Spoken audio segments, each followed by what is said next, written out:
Ahoj.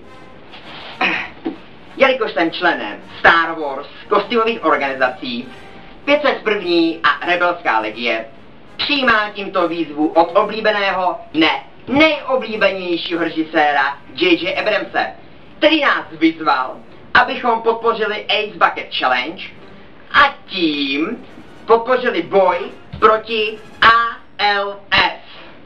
Tak, jdeme do toho.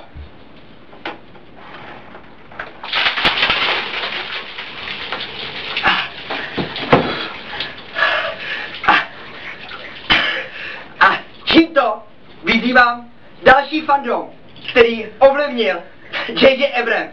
Techies, pojďte do toho!